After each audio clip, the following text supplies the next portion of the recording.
Ce chapitre est intitulé Série numérique. C'est un chapitre introductif pour entamer par la suite la notion des suites de fonctions et séries de fonctions. Et puis, on va entamer également les séries entières et puis les séries de Fourier.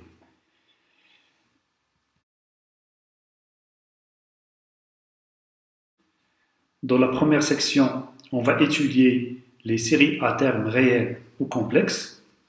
On va voir un ensemble de définitions et propriétés préliminaires associées aux séries à termes réels ou bien complexes. Et puis, on va réserver la deuxième section aux séries à termes positifs. C'est un cas particulier. Et la raison pour laquelle on restreint cette section aux séries à termes positifs, c'est que dans la plupart des cas, pour étudier la nature d'une série, on utilise une technique de majoration et on profite de la convergence ou bien de la divergence de séries à termes positifs. Dans la troisième section, on va voir un outil très important pour étudier les séries numériques en termes d'intégrales, c'est-à-dire on va devoir comparer les séries numériques à des intégrales généralisées. Pour cette première section, les séries à termes réels ou bien complexes, alors on appelle une série numérique de terme général UN une sommation infinie de nombres réels ou bien complexes.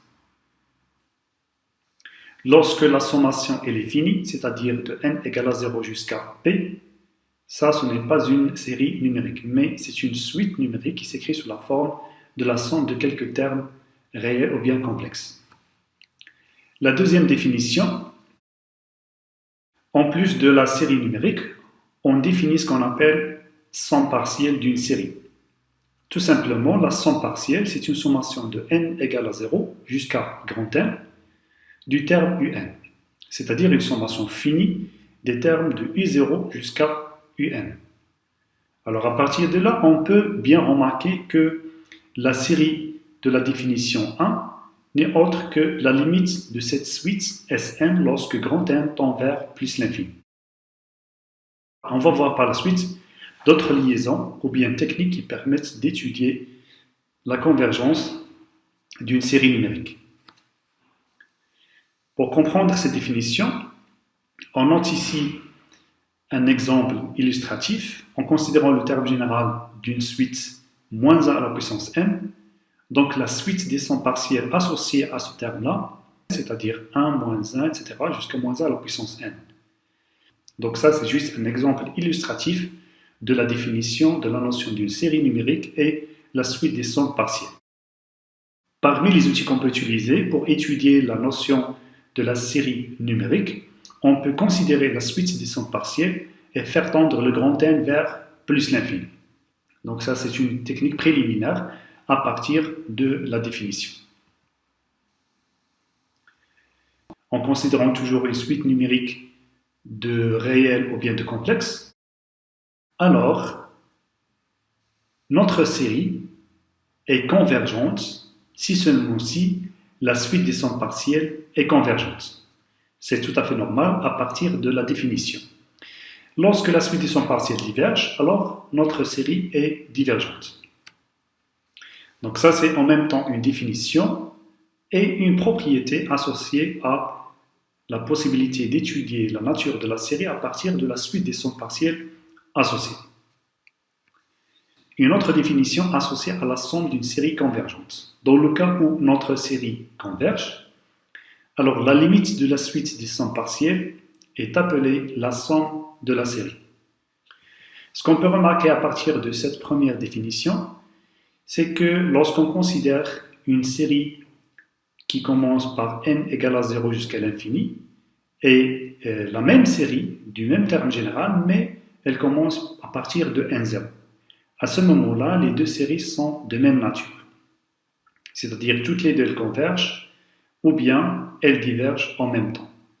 En effet, on peut écrire la série numérique à partir de n égale à 0 jusqu'à l'infini sous la forme de sommation de deux termes. Le premier terme, c'est une sommation finie de n égale à 0 jusqu'à n0 moins 1. Et le deuxième terme, c'est une série numérique de n égale à n0 jusqu'à l'infini.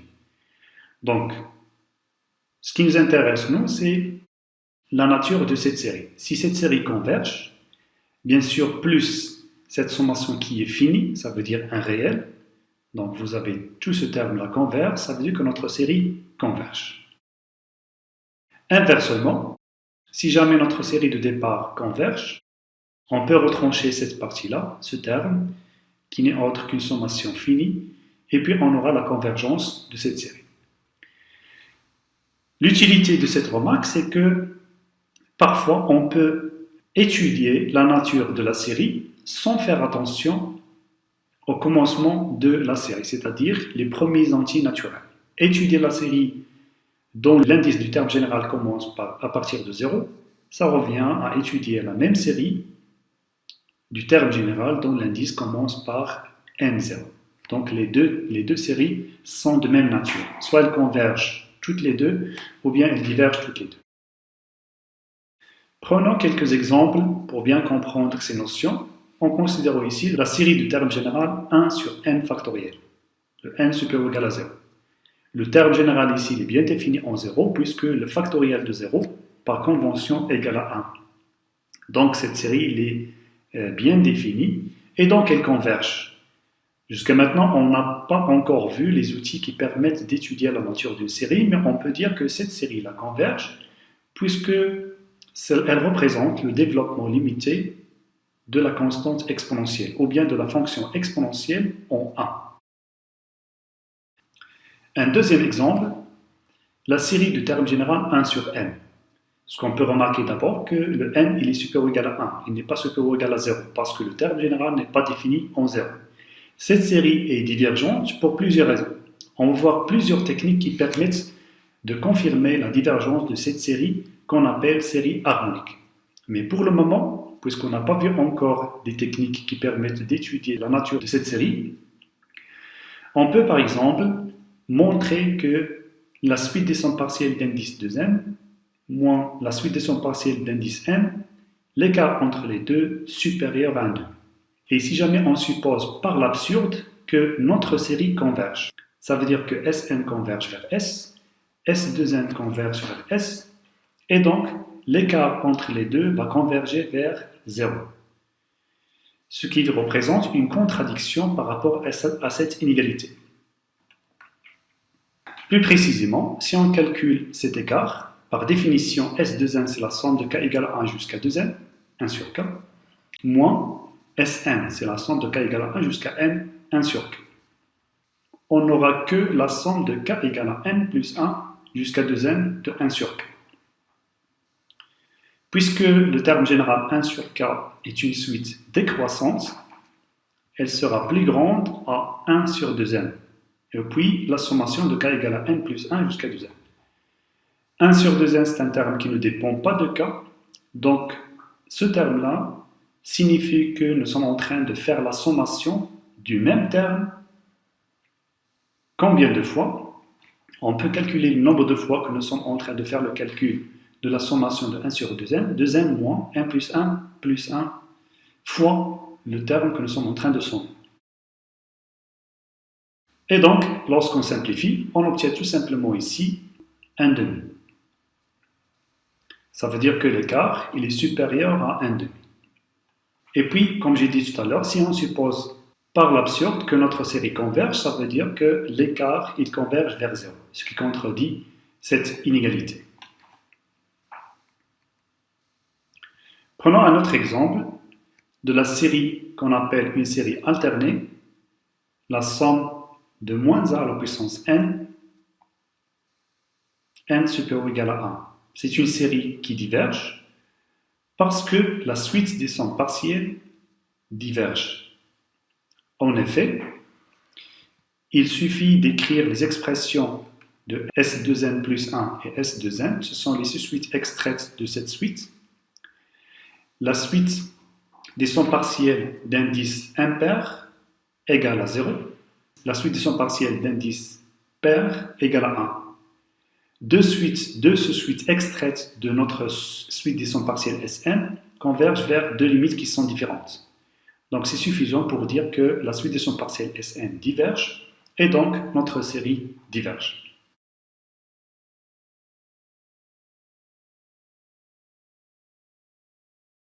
Passons à une autre définition associée à la notion des séries convergentes, ce qu'on appelle reste d'ordre n d'une série convergente.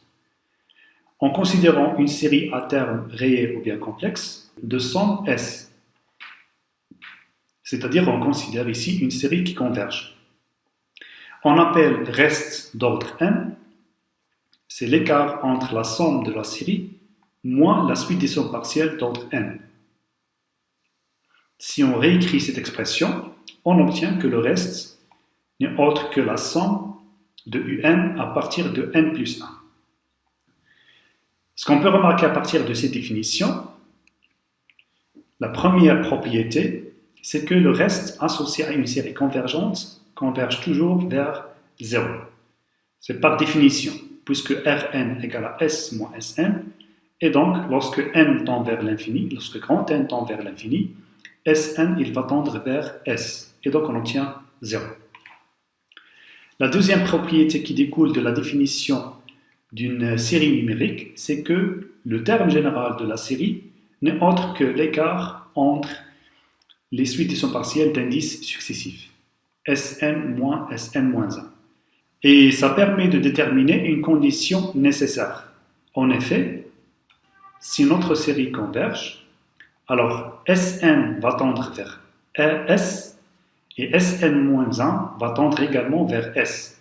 Ça veut dire que Sn-1 va tendre vers 0, et donc le terme général va tendre vers 0. On va voir ça en détail par la suite, comme étant une condition nécessaire pour la convergence des séries numériques.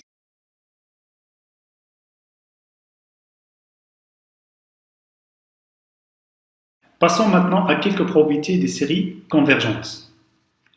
Si on considère une série à terme complexe convergente, alors cette convergence est équivalente à la convergence des séries dont les termes généraux, la partie réelle de Zn et la partie imaginaire de Zn. Et dans ce cas, on peut écrire que la somme de Zn égale la somme des réels de Zn plus I la somme imaginaire de Zn, en cas de convergence. On va voir plus loin que lorsqu'on a divergence, on n'a pas le droit de distribuer la sommation infinie par rapport à la somme. La deuxième propriété concerne, comme j'ai dit tout à l'heure, une condition nécessaire pour la convergence des séries. Si jamais on a une série à terme réel convergente, alors le terme général converge forcément vers 0. J'ai noté ici que la réciproque est fausse. Ça veut dire, même si le terme général tend vers 0, ça ne permet pas de déduire que la série converge. C'est ce qu'on appelle ici une condition nécessaire et non pas suffisante. L'utilité de cette condition nécessaire, c'est que lorsque le terme général ne tend pas vers 0, lorsque le terme général converge vers un réel non nul, ou bien diverge vers plus l'infini, ou bien n'admet pas de limite, alors on peut déduire que la série est trivialement ou bien grossièrement divergente, ou tout simplement la série diverge, parce que la condition nécessaire n'est pas vérifiée. Pour justifier cette condition nécessaire, il suffit de se baser sur la remarque précédente en écrivant que le terme général un est égal à l'écart entre les suites des sommes partielles d'indices successifs, Sn moins Sn moins 1. Et donc, si on suppose que la série converge, ça veut dire que Sn converge vers S, Sn moins 1 converge vers S, et donc le terme général converge forcément vers 0. La deuxième condition pour la divergence n'est autre que la contraposée de la condition nécessaire. Pour comprendre cette propriété-là, supposons par exemple que notre objectif c'est étudier la nature de cette série de termes général cosinus de n. En remarquant que le terme général cosinus de n ne tend pas vers 0. C'est une fonction trigonométrique qui vibre autour de l'axe des x. Donc ça ne possède aucune limite lorsque n tend vers l'infini. C'est suffisant à partir de la condition nécessaire de dire que la série diverge.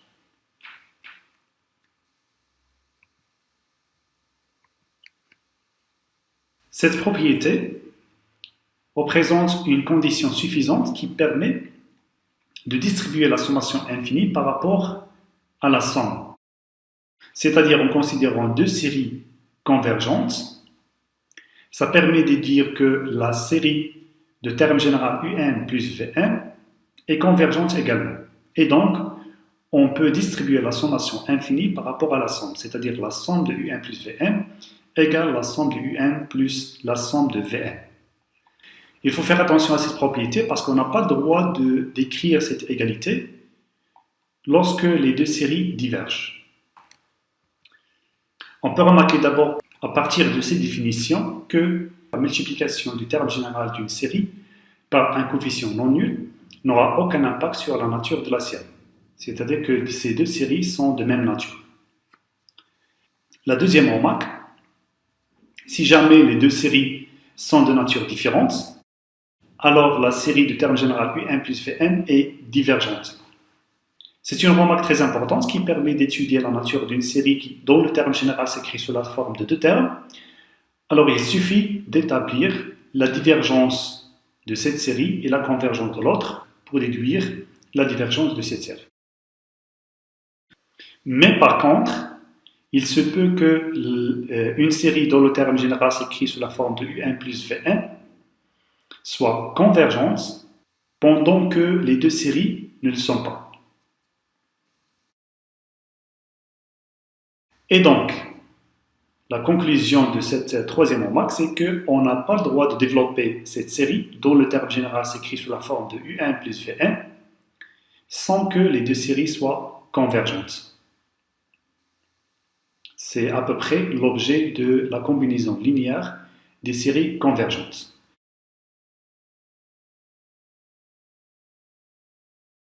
Également, on a une autre propriété qui ramène l'étude d'une suite à l'étude d'une série. Si jamais on considère un terme général dans le cas, c'est-à-dire R ou bien C, alors ce terme possède la même nature que la série dont le terme général s'écrit sous la forme de un plus 1 moins un. C'est une série dont le terme général s'écrit sous une forme particulière, et donc l'étude de la nature de cette série se ramène à l'étude tout simplement du terme général un. Pour comprendre d'où vient ce résultat, il suffit de noter que d'abord la somme de n égale à 0 jusqu'à p, c'est-à-dire la suite des sommes partielles associées à cette série, il est égal à up moins u0. Et donc, en introduisant la limite lorsque p tend vers plus l'infini, pour avoir ici une série, on obtient la limite de up lorsque p tend vers l'infini moins e0. Donc si le terme général up converge, ça confirme la convergence de cette série.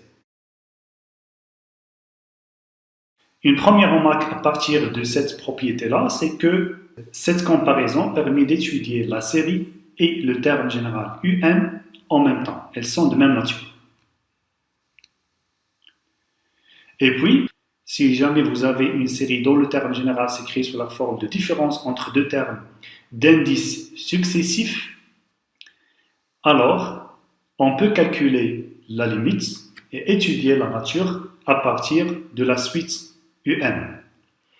Pour comprendre cette propriété, on va traiter un exemple. Considérons la série de termes général 1 sur n fois n plus 1. Le terme général, c'est une fraction polynomiale qu'on peut décomposer en éléments simples. On obtient 1 sur n moins 1 sur n plus 1. Si jamais on note un, c'est la suite 1 sur n, alors cette décomposition est représentée par l'écart entre deux termes d'indices successifs, un moins un plus 1. Sachant que cette suite converge vers 0, la somme de notre série n'est autre que 1 moins la limite de 1 sur n qui est égale à 1. On peut remarquer également que la série de termes général 1 sur n diverge.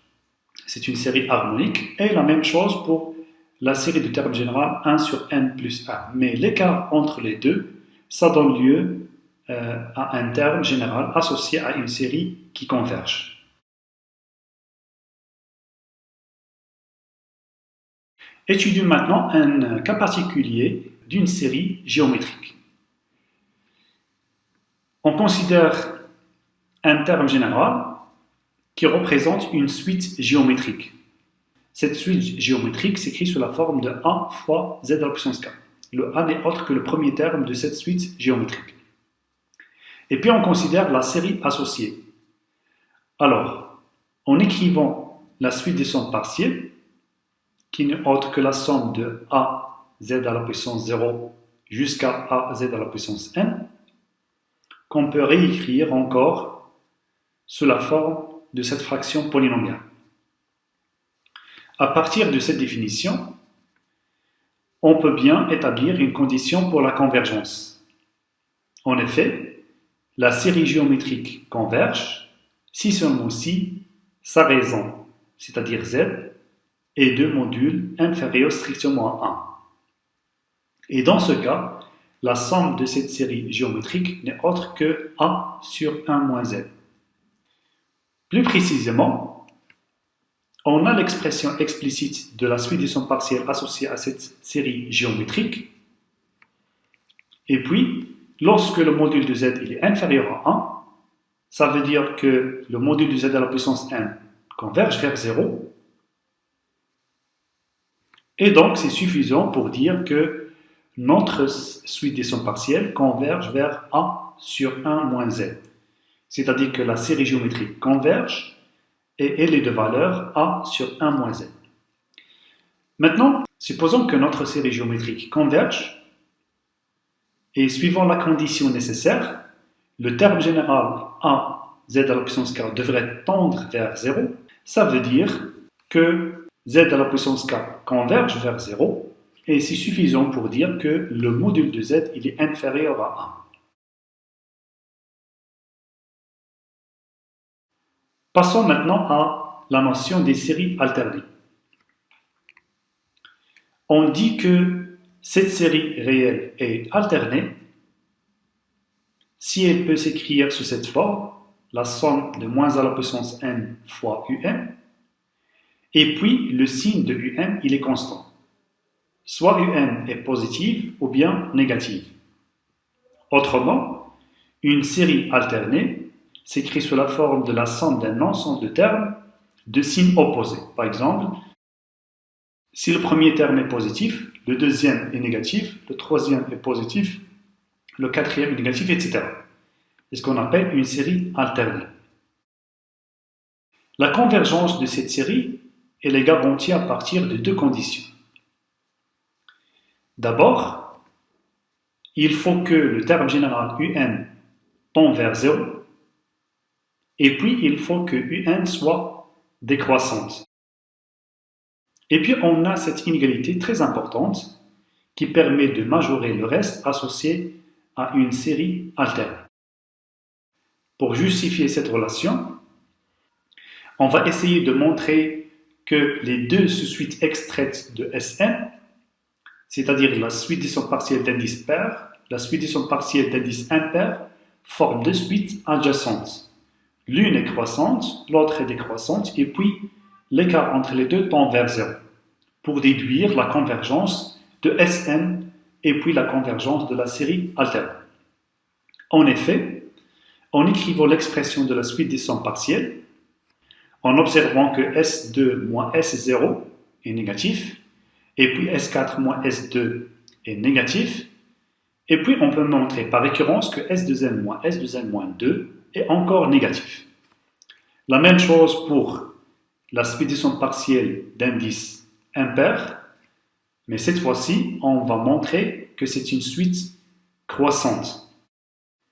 Et puis, l'écart entre les deux, c'est-à-dire S2n moins S2n moins 1, qui est égal par définition à U2n, alors nécessairement, le terme général converge vers 0. En particulier, U2n devrait tendre vers 0. Donc ça permet de dire que les deux suites S2n et S2n moins 1 forment deux suites adjacentes et puis elles convergent vers la même limite S. C'est-à-dire que notre série alternée est convergente et puis on a cette inégalité à partir du fait que les deux suites S de n, S de n moins 1 sont adjacentes. D'autre part, pour établir l'inégalité de majoration du reste, on a déjà ici R de P plus 1 égale à S moins S de P. Pourquoi cette quantité est négative? C'est à partir de la conclusion du fait que les deux suites extraites de la suite des sons partiels sont adjacentes. Donc ça, c'est négatif. Et toujours à partir de cette relation, vous avez S moins S de P plus 1 est positif. Et puis, pour la majoration, il suffit d'observer que la valeur absolue de R de P, à partir de cette inégalité, n'est autre que S de P moins S. Cette fois-ci, on va essayer de majorer moins S, et l'écart entre ces deux termes-là n'est autre que la valeur absolue de U de P. On peut faire la même chose au niveau du reste d'indice impair, qui est égal cette fois-ci à S moins S de P plus 1, parce que l'écart est positif, et donc on majore S par S de P plus 2, la suite de son partiel d'indice pair, qui constitue le terme général d'indice de P plus 2. Donc, le reste d'indice pair et d'indice impair vérifie cette inégalité, et donc on peut conclure que Rn est majoré par la valeur absolue du terme Un plus 1.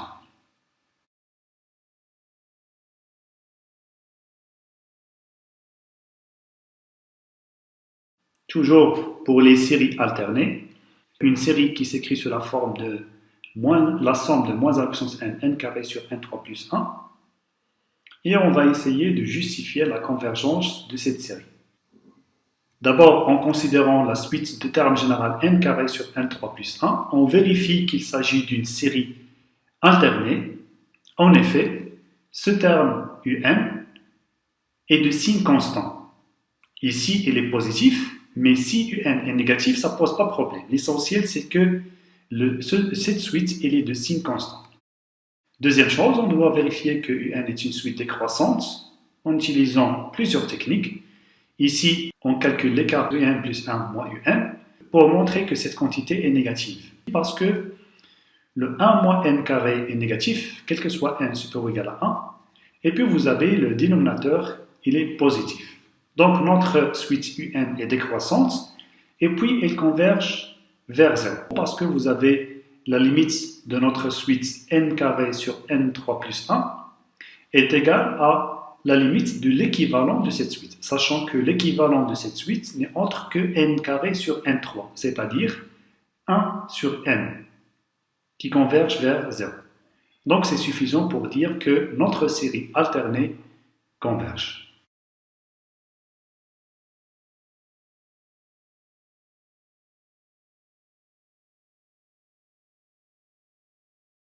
Maintenant, on va étudier la notion de convergence absolue. Par définition, une série est dite absolument convergente ou bien converge absolument si seulement si la série de termes général, la valeur absolue de un est convergente.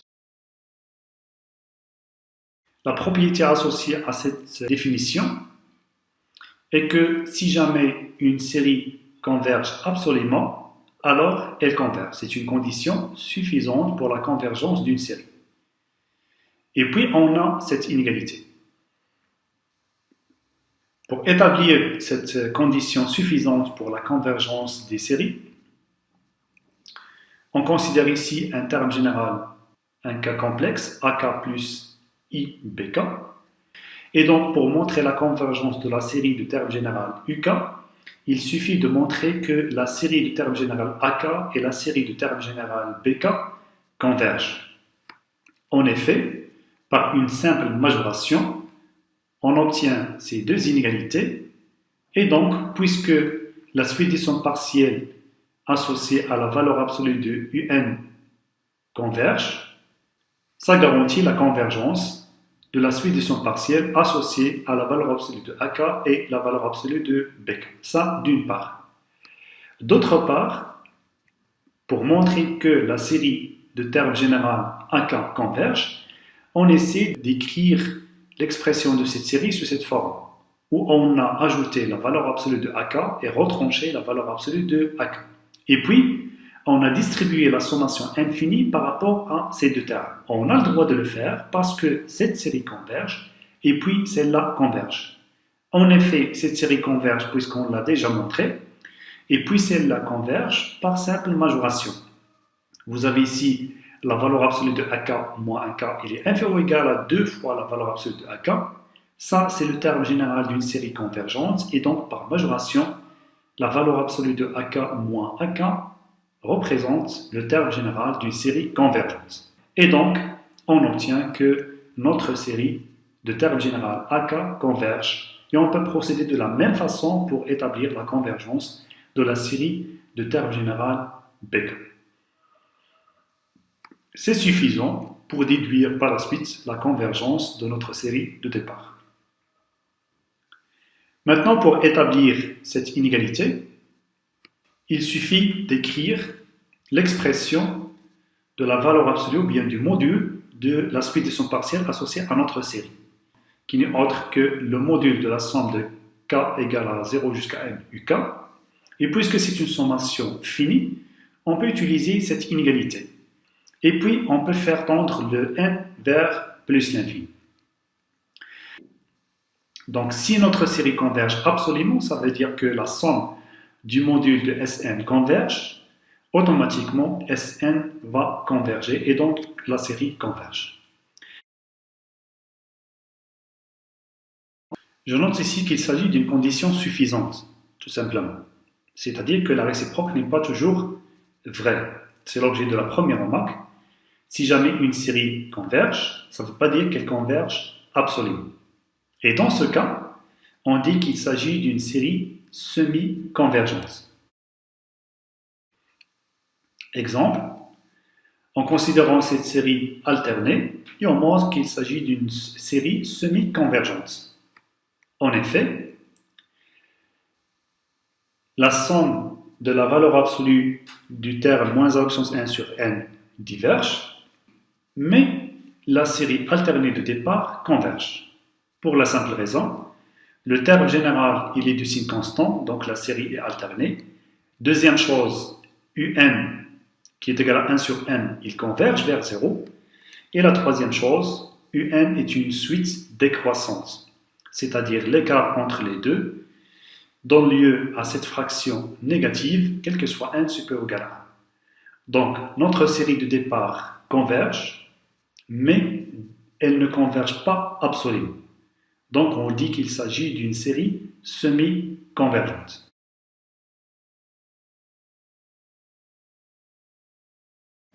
Passons maintenant à un autre critère qui permet d'étudier les séries numériques en termes de série de Riemann. On appelle une série de Riemann une série de termes général 1 sur n à la puissance alpha qui converge quel que soit alpha supérieur à 1. Donc c'est une condition suffisante et nécessaire. On va devoir discuter les différents cas en considérant le terme général 1 sur n à la puissance alpha égale à un pour tout n supérieur ou égal à 1. D'abord, le premier cas qui permet de conclure la divergence, c'est lorsque alpha est inférieur ou égal à 0. Ça permet de dire que le terme général ne tend pas vers 0 et c'est une condition suffisante pour la divergence de notre série. Le deuxième cas, lorsque alpha est strictement positif, on peut considérer une sorte de fonction associée à notre série. On va voir cette opération en détail dans la section suivante, mais ça n'empêche pas de l'utiliser actuellement pour étudier la nature de cette série lorsque alpha est strictement supérieur à 0. Donc, en considérant cette fonction 1 sur x à la puissance alpha, comme j'ai dit, c'est une fonction associée à cette série, c'est-à-dire que la fonction elle possède la même forme que le terme général 1 sur n à la puissance alpha. définie sur 0 plus l'infini, ou tout simplement, on peut considérer cette fonction définie sur 1 plus l'infini, c'est-à-dire l'intervalle de sommation de la série 1 jusqu'à plus l'infini. En utilisant des outils de majoration, on peut montrer que UK plus 1 est inférieur ou égal à cette intégrale, qui est inférieur ou égal à UK. Sachant que la fonction 1 sur x à la puissance alpha est une fonction décroissante.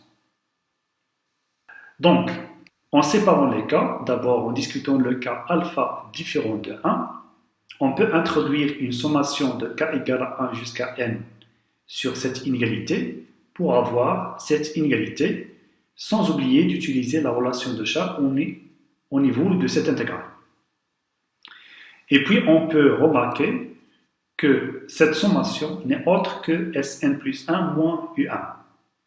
Après, on calcule cette primitive à la donnée du fait que alpha est différent de 1, et puis on réécrit cette sommation sous forme de Sn par définition.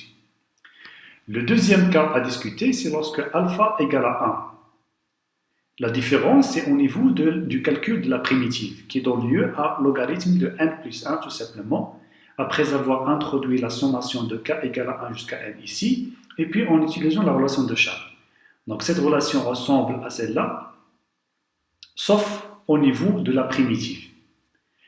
Maintenant, on va essayer de faire tendre le n vers l'infini pour déduire la convergence ou bien la divergence de Sn en faisant attention à la valeur de alpha par rapport à 1, soit le alpha supérieur à 1, ou bien inférieur à 1, ou bien égal à 1. D'abord, lorsque alpha est supérieur à 1, ici, ce terme tend vers 0, sachant que Sn est une suite croissante, et on vient de montrer qu'elle est majorée, ça veut dire que notre série converge. Le deuxième cas, lorsque alpha égale à 1, lorsque n tend vers l'infini ici, cette série tend vers plus l'infini. Lorsque alpha est inférieur strictement à 1, cette quantité tend vers plus l'infini, et donc Sn tend vers plus l'infini. Une petite remarque à partir de cette propriété associée aux séries numériques, c'est que si jamais un est dominé par 1 sur n puissance alpha, alors notre série converge. L'inverse, s'il existe un alpha inférieur ou égal à 1, c'est-à-dire qu'il ne vérifie pas cette condition, telle que un multiplié par n puissance alpha, elle est minorée par une constante strictement positive. Donc ça permet de déduire la divergence de la série. Un exemple, si on a un est négligeable devant 1 sur n à la puissance alpha, alors notre série converge. Pourquoi? Parce que le 1 sur n puissance alpha est le terme général d'une série convergente, lorsque alpha supérieur à 1 strictement. Par contre, si un est équivalente à 1 sur n puissance alpha avec alpha inférieur ou égal à 1, alors notre série diverge. Toujours dans la section série à terme positif, cette fois-ci, on va voir un critère de majoration des sommes partielles. C'est une propriété assez simple.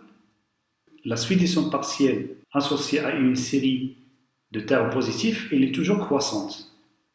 Elle sera convergente si seulement si elle est majorée. C'est une propriété associée aux suites numériques. Et puis, ça permet de calculer la somme de notre série qui n'est autre que le sup de Sn. Pour justifier cette relation, il suffit de noter que toute suite croissante et majorée convergent. Un autre critère de comparaison qui permet d'étudier la nature des séries, à la donnée d'une inégalité, un inférieur ou égal à Vn, alors on peut conclure deux résultats. D'abord, si la série du terme général un diverge, alors on aura la divergence de la série du terme général Vn. Si la série du terme général Vn converge, alors la série de termes général UN converge également. N'oubliez pas que nous sommes en train de considérer des séries à termes positifs. C'est-à-dire, si le terme général n'est pas positif, ces résultats sont faux en général. Pour justifier ces résultats, on peut introduire la somme ici. Donc on obtient la comparaison de la suite des sommes partielles associées à la série du terme général UN et la suite des sommes partielles associées à la série du terme général Vn. Et puis vous utilisez les résultats classiques de la comparaison de la convergence des suites numériques. Pour illustrer cette propriété-là, on considère l'exemple d'une série de termes général exponentielle moins n au carré. Et on montre qu'il s'agit d'une série convergente en utilisant le critère de comparaison. En effet, il suffit de comparer exponentielle moins n carré par rapport à exponentielle moins n. Et à la donnée de la convergence de la série de termes général exponentielle moins n, parce que la raison de cette série géométrique est inférieure à 1, on aura la convergence de cette série par majoration.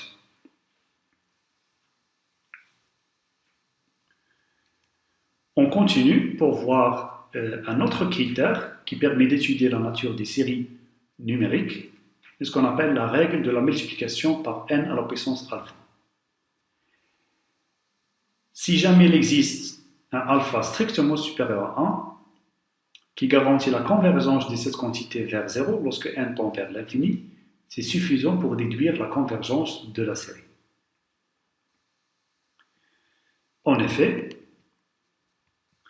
il suffit de traduire cette convergence en utilisant la définition. On peut choisir un epsilon égal à 1, et puis il existe un entier naturel à partir duquel n à la puissance alpha un il est majoré par ce epsilon, qui est égal à 1. En divisant les deux termes de l'inégalité par n à la puissance alpha, on obtient cette relation. Et donc, en utilisant le théorème de majoration, 1 sur n à la puissance alpha, c'est le terme général d'une série convergente lorsque alpha est supérieur à 1, et donc ça permet de conclure la convergence de notre série en utilisant le théorème de comparaison.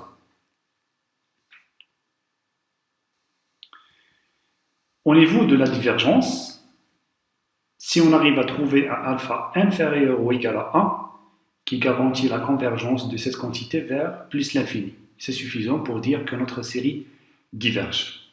Pour comprendre ces propriétés-là, on considère un exemple d'une série de termes général n sur n3 plus 1.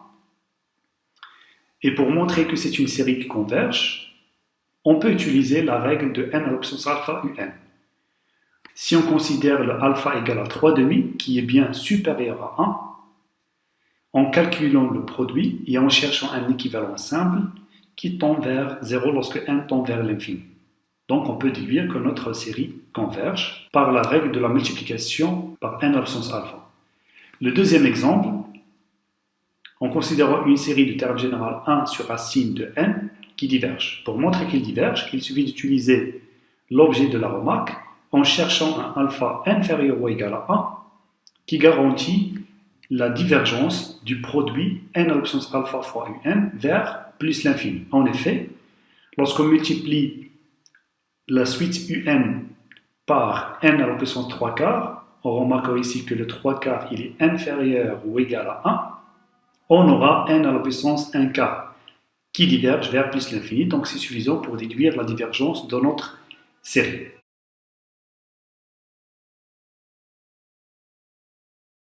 Une autre règle qui permet d'étudier les séries, c'est ce qu'on appelle la règle de D'Alembert. Cette règle permet d'étudier la nature de la série associée au terme général un.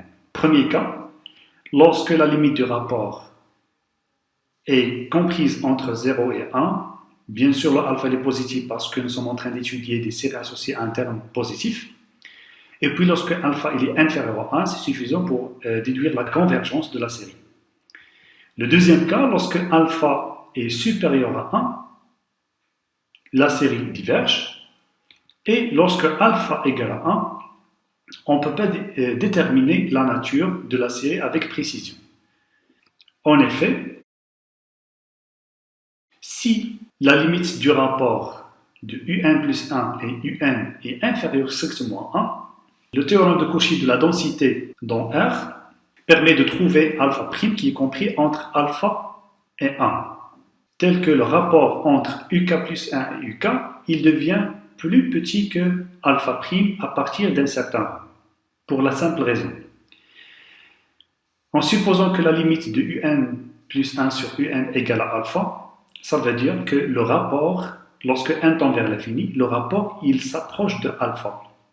Il va être inférieur à un certain alpha prime qui est plus grand que alpha. On peut faire la multiplication de toutes les inégalités de k égale à p jusqu'à n. Ça permet de trouver cette inégalité. Et donc, la suite up plus n, elle sera majorée par up alpha prime n. En introduisant la sommation, on peut comparer notre série par rapport à une série géométrique de raison alpha prime. Or, cette série converge, puisque la alpha prime il est inférieur strictement à 1, donc par comparaison, on peut déduire la convergence de notre série. Pour le deuxième cas, lorsque alpha est supérieur à 1, et donc à partir d'un certain rang, le UK plus 1 il deviendra plus grand que UK. La suite UK elle devient croissante. Et donc, UK ne va pas tendre vers 0 et ne vérifie pas, par conséquent, la condition nécessaire pour la convergence. Pour le troisième cas, qui représente le cas incertain de la règle de D'Alembert, la somme de n supérieur ou égal à 1 de 1 sur n est une série de Riemann divergente. Par contre, si on considère la série de termes général 1 sur n au carré, c'est une série de Riemann convergente, mais les deux séries vérifient cette condition avec alpha égale à 1. Donc pour le cas alpha égale à 1, ça donne des résultats contradictoires et donc ça ne permet pas d'étudier avec précision la nature des séries numériques. Lorsque la forme générale du terme associé à une série s'écrit sous la forme d'un produit ou bien un quotient, à ce moment-là, on peut utiliser cette règle d'Alembert et calculer la limite du rapport et comparer alpha par rapport à 1. Pour illustrer cette propriété-là, on considère l'exemple d'une série dont le terme général s'écrit sous cette forme. Pour étudier la nature de cette série, il suffit de calculer la limite du rapport, chercher un équivalent simple qui n'est autre que l'exponentielle moins 1, qui est inférieur à 1. Donc on peut dire que la limite du rapport est également inférieure strictement à 1, et donc notre série converge en utilisant la règle d'Alembert.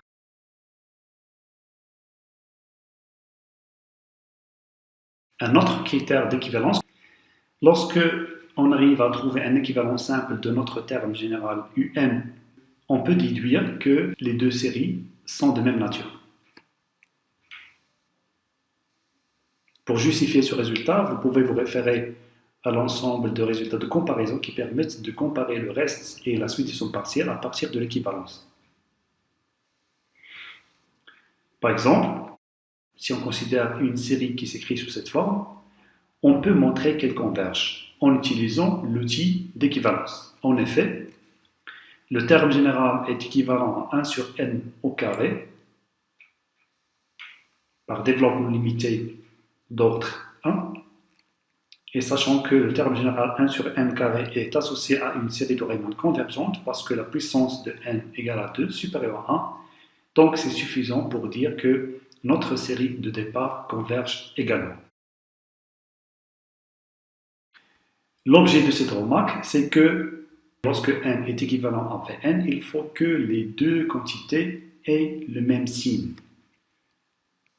En effet, on peut envisager ici que la suite Vn qui s'écrit sous la forme de logarithme de 1 plus un, sachant que un c'est moins à la puissance 1 sur racine de n, avec un est équivalente à Vn, un développement limité d'ordre 1, mais les deux séries ne sont pas de même nature. Pour la simple raison, c'est que Un et Vn, elles changent toutes les deux le signe. Pour éviter ce problème, on cherche un équivalent Vn à la valeur absolue de Un.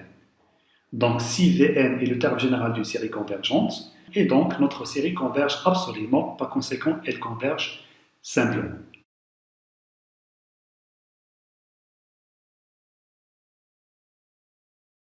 Un autre critère pour l'étude de la nature des séries, c'est au niveau de la règle de Cauchy. Cette fois-ci, toujours en considérant des suites à termes positifs, la règle de Cauchy consiste à calculer la racine n-ième de Un. Et donc, comparer la limite de la racine n-ième par rapport à un. Premier cas, similaire à la règle de D'Alembert, si le alpha inférieur à 1, ça permet de conclure la convergence de la série. Le cas alpha supérieur à 1 est suffisant pour déduire la divergence, et le cas incertain de la règle de Cauchy est lorsque alpha égale à 1. Pour la justification, si ici c'est le alpha ici, qui est supérieur à 1, donc il existe un entier naturel tel que la racine n-ième de Un, elle deviendra plus grande que 1.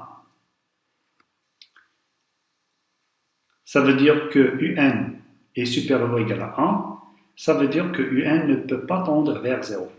C'est-à-dire ne vérifie pas la condition nécessaire pour la convergence des séries numériques. Et donc, on peut déduire la divergence de la série. Le deuxième cas, lorsque la limite ici, c'est toujours alpha, lorsque alpha est inférieur à 1, la racine n-ième de Un, elle deviendra inférieure ou égale à L' à partir d'un certain rang. C'est la même chose qu'on a déjà dit pour la règle d'Alembert. Et donc, ça permet de comparer notre série par rapport à une série géométrique, sachant que cette série-là converge parce que le alpha' est inférieur à 1. Le cas incertain de la règle de Cauchy ne donne pas de résultat précis pour la nature des séries, puisque on peut adopter les mêmes exemples qu'auparavant.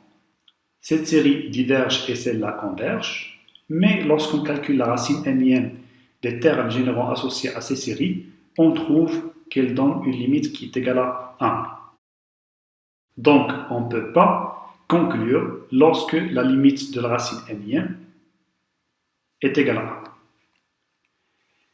Quand est-ce qu'on peut appliquer cette règle? C'est lorsque le terme général s'écrit sous forme d'une puissance.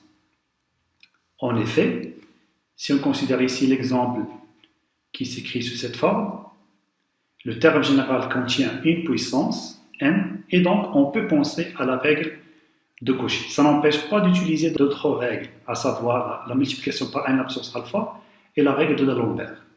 Mais, lorsque le terme général d'une série contient une puissance, on peut penser à la règle de Cauchy. Si ça donne un résultat, c'est bien. Si ça ne donne pas un résultat, par exemple, si ça donne une limite égale à 1, on peut penser à une autre règle.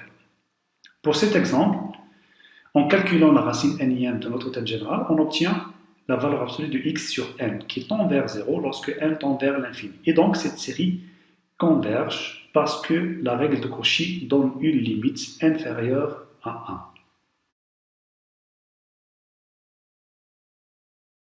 Passons maintenant à la section suivante dans laquelle on va devoir comparer une série par rapport à une intégrale généralisée. Le premier résultat, les détails de cette propriété-là, on l'a déjà vu lorsqu'on a essayé d'étudier la convergence de la série de Riemann, où on a essayé d'associer une certaine fonction décroissante au terme général de la série. Plus précisément, en considérant une fonction f définie de n0 plus l'infini, en tant qu'une fonction continue et décroissante. Ce sont les deux conditions principales pour ce critère qui permet de comparer une intégrale généralisée et une série numérique. Alors, on obtient ces inégalités qu'on peut obtenir à travers la propriété de la décroissance de la fonction f. On peut voir la justification de ces propriétés-là par la suite, mais pour le moment, ce qui nous intéresse, c'est l'application principale de ce critère de comparaison.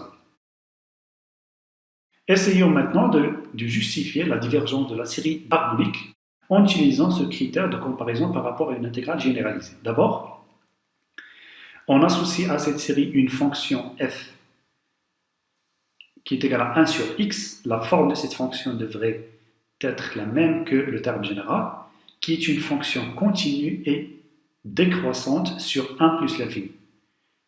C'est une fonction qui est continue, comme étant le rapport de deux fonctions continues, les x est différent de 0 sur l'intervalle 1 plus l'infini. Deuxième chose, f est décroissante parce que sa dérivée est négative sur l'intervalle 1 plus l'infini. Et donc, on peut utiliser ces inégalités, comme j'ai dit, en se basant sur la décroissance de la fonction f pour établir cette relation. Ce terme-là représente la suite des sommes partielles associées à la série. Lorsqu'on fait tendre le n vers l'infini, ce terme-là tend vers plus l'infini et donc la suite des sommes partielles associées à la série harmonique diverge. En particulier, on peut dire que cette suite des sommes partielles est équivalente à logarithme de n en plus l'infini. Ça, c'est un résultat supplémentaire. Mais ce qui nous intéresse pour cet exemple, c'est que la suite des sommes partielles elle est majorée par logarithme de n et minorée par logarithme de n plus 1 sur 2. Et donc, lorsque n tend vers l'infini, cette quantité diverge et par la suite des sommes partielles associées à la série harmonique diverge également.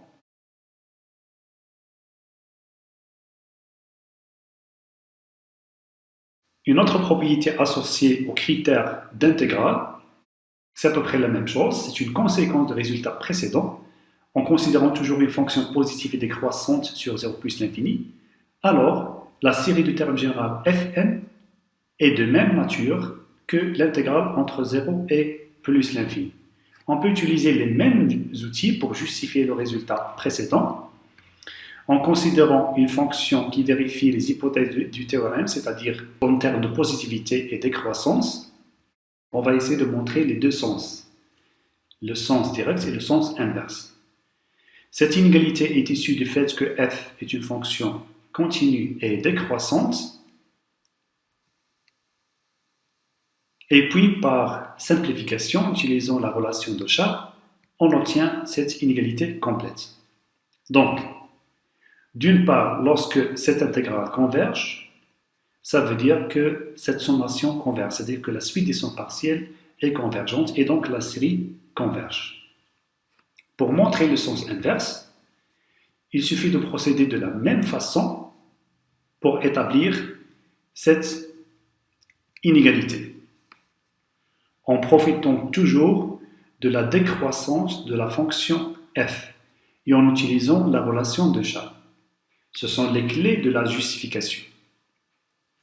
Et par conséquent, si jamais cette série converge, alors ici, en faisant tendre le x vers plus l'infini, cette limite existe et donc notre intégrale converge. En résumé, à la donnée d'une fonction positive et décroissante, alors la série et l'intégrale associée sont de même nature. Pour bien comprendre ces propriétés-là, on va discuter la nature de cet exemple, de terme général 1 sur n-3, et on va montrer que cette série converge en utilisant cette propriété de comparaison par rapport à une intégrale généralisée. D'abord, il faut considérer une fonction 1 sur x-3 au carré en tant qu'une fonction continue décroissante sur l'intervalle 4 plus l'infini, c'est-à-dire l'intervalle de la sommation. La continuité elle est établie puisque x-3 est différent de 0. La décroissance, vous pouvez dériver cette fonction, vous aurez quelque chose qui est négatif. Et puis, il suffit de calculer l'intégrale généralisée associée à cette fonction entre 4 et plus l'infini. C'est une fraction polynomiale qu'on peut intégrer facilement et puis calculer la valeur de cette primitive entre 4 et plus l'infini, ça donne 1. L'intégrale généralisée converge, donc la série associée converge également. Je note que pour cet exemple, on peut utiliser plusieurs méthodes pour étudier sa nature. En effet, essayez, si vous êtes intéressé, d'utiliser la règle de D'Alembert Essayez d'utiliser la règle de Cauchy et essayez d'utiliser la règle de la multiplication par n à la puissance alpha.